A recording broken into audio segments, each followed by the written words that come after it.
Bonjour et bienvenue sur notre chaîne intitulée Un jour, un verset, un message. Vous aimez la parole de Dieu? Vous aimez le travail que nous faisons? Merci de vous abonner afin de soutenir notre chaîne et afin d'encourager notre travail de sorte qu'il puisse bénir une multitude de personnes. Que Dieu vous bénisse. Notre passage de ce jour est tiré du livre de 1 Jean, chapitre 5, versets 4 à 5. La Bible nous dit, parce que tout ce qui est né de Dieu triomphe du monde, et la victoire qui triomphe du monde, c'est notre foi. Qui est celui qui a triomphé du monde, sinon celui qui croit que Jésus-Christ est le Fils de Dieu? Dans le passage de ce jour, notre Dieu nous parle de notre victoire sur le monde. Il nous dit que tous ceux qui ont accepté le Seigneur Jésus-Christ comme le Fils de Dieu ont reçu cette capacité de triompher du monde. Il est vrai que lorsque notre Seigneur Jésus-Christ est venu sur la terre, tous les hommes ne l'ont pas reconnu comme le Fils de Dieu. Les Juifs qui avaient reçu la bonne nouvelle de la venue du Messie attendaient cette venue avec impatience, car c'était un peuple qui était dominé par le peuple romain, et c'était également un peuple qui avait beaucoup d'ennemis. Ils attendaient donc la venue de ce Sauveur qui allait venir les sauver, eux, le peuple élu de Dieu. Mais lorsque le Seigneur Jésus-Christ est arrivé, peut-être parce qu'il est venu dans l'humilité, dans la simplicité, les Juifs, et plus particulièrement les chefs religieux juifs, ne l'ont pas accepté. Au contraire, ils l'ont combattu et ils ont tout fait pour qu'une multitude se détourne de notre Seigneur Jésus-Christ. Le Messie, tant attendu, est venu, mais ils ne l'ont pas reconnu, ils ne l'ont pas reçu, nous dit la parole de Dieu. Ils n'ont pas reconnu le Fils du Dieu très haut et ils l'ont crucifié. Certains ont tout de même reçu notre Seigneur Jésus-Christ et ils l'ont suivi. Et jusqu'à nous aujourd'hui, qui reconnaissons notre Seigneur Jésus-Christ comme le Fils de Dieu, comme notre grand frère, comme notre Sauveur. Nous avons eu cette grâce de Dieu de faire partie de ceux qui reconnaissons notre Sauveur comme le Fils de Dieu, comme le premier-né d'entre plusieurs. Nous sommes dans un monde qui est dirigé par le diable, nous le savons tous. Et depuis la chute de nos ancêtres, Adam et Ève, les choses se déroulent ainsi. Et le diable a établi sur cette terre un système de pensée qui s'oppose en tout point à la manière de penser de Dieu. En effet, là où notre Dieu nous dit de pardonner, le système du monde nous dira que nous devons rendre à celui qui nous a fait du mal, œil pour œil et dent pour dent.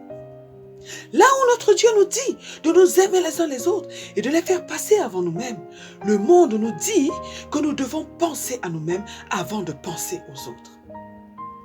Et là où notre Dieu nous dit de marcher dans l'humilité afin que lui, notre Père, nous élève au temps convenable, le monde nous dit que nous devons écraser les autres pour parvenir à nos fins. Nous sommes donc dans un monde qui est dirigé par des êtres méchants, des êtres invisibles qui influencent les hommes et les poussent au mal. Et l'une des forces du diable est cette grande influence qu'il manifeste. Le diable a une capacité d'infiltrer, de souffler aux hommes des pensées mauvaises. Et les hommes vont croire que ces pensées-là viennent d'eux-mêmes, alors que ces pensées leur sont transmises par suggestion. Nous voyons alors que nous sommes dans un monde de danger et que si nous ne sommes pas protégés par le Saint-Esprit de Dieu, par la puissance de Dieu, nous pouvons facilement nous perdre. Nous pouvons facilement perdre notre âme. Mais notre Dieu nous donne une bonne nouvelle aujourd'hui. Il nous dit que si nous reconnaissons notre Seigneur Jésus-Christ comme le Fils de Dieu, si nous reconnaissons notre Seigneur Jésus-Christ comme le Fils de Dieu qui est venu donner sa vie pour les hommes, alors cette influence, ce pouvoir que le diable manifeste contre les hommes ne peut pas nous atteindre, il ne pourra pas nous atteindre. Le Seigneur nous dit par son serviteur Jean que toute personne qui accepte Jésus-Christ comme le Fils de Dieu, comme notre Seigneur et Sauveur, et qui décide de mourir et de revivre avec Jésus-Christ en entrant dans les eaux du baptême, toute personne qui est née de Dieu a le pouvoir de triompher du système de pensée du diable.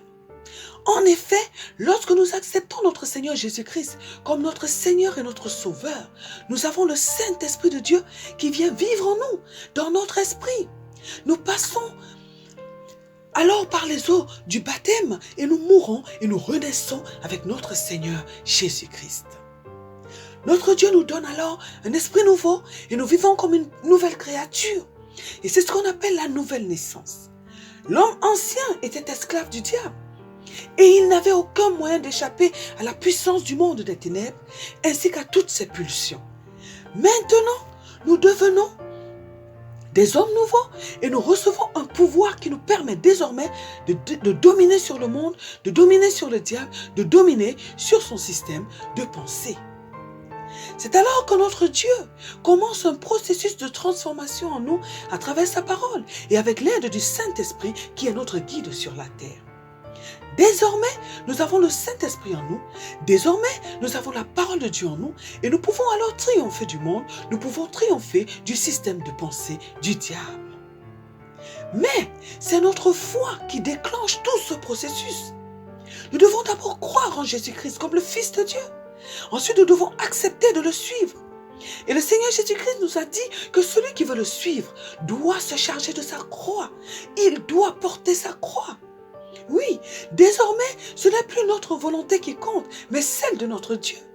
De même, nous devons accepter de payer le prix. Nous devons accepter de souffrir pour notre Seigneur Jésus-Christ. Nous devons accepter les difficultés que nous allons vivre sur la terre à cause du nom de notre Seigneur Jésus-Christ. Une fois que nous comprenons, que nous commençons notre marche avec notre Seigneur Jésus-Christ, le Saint-Esprit va nous diriger, il va nous former, il va nous transformer et nous pourrons alors régner sur la terre.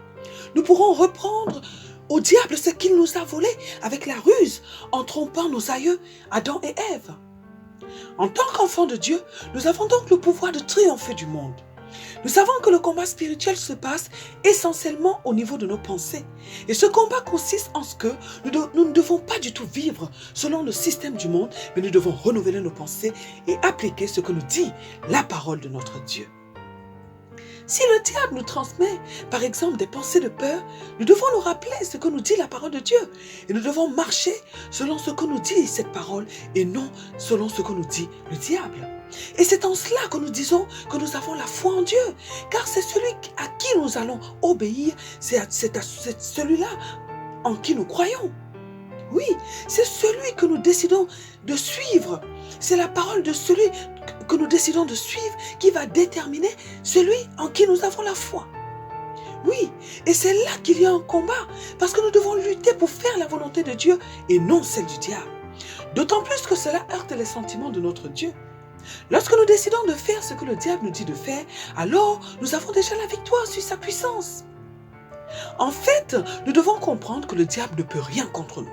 Qu'il ne peut pas nous obliger à faire ce qu'il veut, qu'il ne peut pas nous dominer si nous-mêmes nous ne lui donnons pas l'accès, si nous-mêmes nous ne lui cédons pas la direction des choses de notre vie. Oui, dès lors que nous sommes des enfants de Dieu, nés de la volonté de Dieu, nés de l'Esprit de Dieu, nous ne sommes plus soumis au diable, mais nous pouvons lui résister et le dominer à tout moment, dès lors que nous décidons de le faire. Notre Dieu nous dit par exemple que nous devons toujours être dans la joie. En réalité, la joie de l'Éternel est déjà en nous par le Saint-Esprit. Et parce qu'elle est en nous, nous pouvons la manifester à tout moment. Et la joie dont notre Dieu nous parle est cette joie qui vient de lui et qui ne dépend pas des circonstances, mais qui dépend de notre décision. Et lorsque nous décidons que nous voulons être dans la joie, personne ni aucune circonstance ne peut nous en empêcher. Si nous ne sommes pas tout le temps dans la joie, c'est parce que nous avons choisi d'être irrités ou d'être en colère ou encore d'être tristes à cause des choses qui se passent autour de nous, à cause des circonstances de notre vie. Mais en vérité, tous ces sentiments négatifs ne peuvent pas nous dominer car nous avons reçu la puissance de Dieu pour les dominer. Désormais, nous sommes conduits par le Saint-Esprit et nous avons toutes les armes, nous avons toutes les forces nécessaires pour dominer sur le système de pensée du monde. Nous voyons beaucoup de personnes aujourd'hui qui ont une famille, leurs parents sont encore là, ils ont un travail, ils ont de quoi vivre. Mais quand on les entend parler, on se demande si elles sont vraiment conscientes de leur bonheur. Mais ces personnes parlent ainsi, pourquoi? Parce qu'elles n'ont pas l'essentiel. Et l'essentiel, c'est Dieu. Oui, l'essentiel, c'est notre Dieu. Lorsque nous avons Dieu et que nous avons une bonne relation avec lui, nous sommes tout le temps heureux parce que cette joie, parce que ce bonheur nous vient de lui et pas de nos possessions, pas de ce que nous avons ici-bas sur la terre. Nous devons donc comprendre, mes frères et sœurs dans le Seigneur Jésus-Christ, que lorsque nous avons Dieu, lorsque nous le cherchons tous les jours, lorsque nous marchons avec son Esprit Saint, rien ne peut nous résister, rien ne peut nous dominer. Et nous ne marchons pas selon le système de pensée de ce monde, mais nous sommes conduits par la parole de Dieu. Et ce qui est merveilleux, c'est que nous ne trouvons pas les principes de Dieu difficiles. Parce que nous sommes amoureux de Dieu. Lorsque nous sommes amoureux de Dieu, tout devient facile. Nous savons tous que lorsque nous sommes amoureux, tout est beau autour de nous. Et tout nous paraît facile, agréable. C'est cela que nous vivons lorsque nous sommes amoureux de Dieu. Dans le passage d'aujourd'hui, notre Dieu nous dit que nous avons déjà la victoire sur le système du monde, dès lors que nous sommes nés de Dieu par Jésus-Christ notre Seigneur. Le Seigneur nous rassure et nous dit que si nous nous rendons compte que nous faisons encore certaines choses que le monde nous dicte, comme suivre la mode des vêtements qui dénudent nos corps, qui montrent nos corps, qui montrent notre nudité, comme dominer sur les autres pour percer dans la vie, comme faire du mal à notre conjoint alors que nous devons lui faire du bien tous les jours de notre vie, alors cela veut dire que nous ne sommes pas vraiment nés de nouveau. Cela veut dire que le diable est celui qui nous conduit. Et à ce moment-là, nous devons nous lever dans la prière pour supplier notre Dieu afin qu'il nous aide à faire sa volonté, afin qu'il nous aide à dominer sur le système de pensée de ce monde, de sorte que nous puissions appliquer ce que notre Dieu nous dit dans sa puissante parole. Le Seigneur nous confirme aujourd'hui que nous avons déjà la victoire sur le monde. Alors décidons, mes bien-aimés dans le Seigneur, de vivre et de manifester cette victoire tous les jours de notre vie afin d'honorer notre Dieu au nom puissant de notre Seigneur Jésus-Christ. Prions aujourd'hui afin que Dieu nous donne la capacité de naître véritablement de nouveau, de sorte que nous soyons soumis à Dieu et de sorte que nous soyons conduits par le Saint-Esprit de Dieu en tout temps, en toutes choses. Prions afin que notre Dieu nous donne la capacité de manifester notre victoire sur le monde au quotidien, de décider de manifester cette victoire en appliquant la parole de Dieu et en marchant selon les principes de Dieu. Prions afin que Dieu nous donne la capacité de grandir dans notre foi en Dieu tous les jours de notre vie, ainsi que dans son amour, afin que nous soyons toujours victorieux sur le diable et sur son royaume, au nom puissant de notre Seigneur Jésus-Christ. Amen. Que Dieu bénisse votre journée, que Dieu vous bénisse éternellement et à très bientôt sur notre chaîne. Un jour, un verset, un message.